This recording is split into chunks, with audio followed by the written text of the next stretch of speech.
ప్రసిద్ధ పుణ్యక్షేత్రమైన వేములవాడ శ్రీ రాజరాజేశ్వర స్వామి దేవస్థానంలో శివపార్వతి కళ్యాణం మేళతాళాల మధ్య కన్నుల పండుగగా అర్చకుల వేద మంత్రాల మధ్య వైభవంగా జరిగింది. రంగురంగుల పూలతో అలంకరించిన వేదికపైన ఉత్సవ మూర్తులను ప్రతిష్ఠించి ఆలయ అర్చకులు కళ్యాణ తంతును నిర్వహించారు.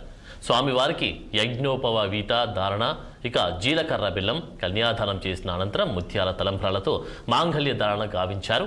ఈ సందర్భంగా శివపార్వతులు విజ్రాలు ఒకరిపై ఒకరు అక్షింతలు చల్లుకుంటూ సాక్షాత్తు శివుని పెళ్లాడినట్లుగా భావించి తాళిబొట్టును ధరించారు. ప్రతి సంవత్సరం శివ కళ్యాణానికి వచ్చి స్వామివారి కళ్యాణంలో పాల్గొని ఏడాది పాటు శివ ప్రచారంలో ఉంటామని తెలిపారు.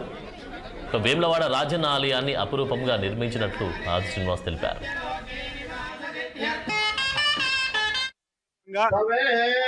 దక్షిణ కాశీగా పేరుగాంచినటువంటి వేములవాడ శ్రీ రాజరాజేశ్వర స్వామి అదేవిధంగా ఆలయ అభివృద్ధి విస్తరణ జరుగుతున్న సందర్భంలో భీమేశ్వర ఆలయంలో భక్త జనావళికి దర్శన భాగ్యం కల్పించే క్రమంలో ఈరోజు శివ కళ్యాణాన్ని బ్రహ్మాండంగా కళ్యాణ వేదిక మీద జరపడం జరుగుతా ఉంది.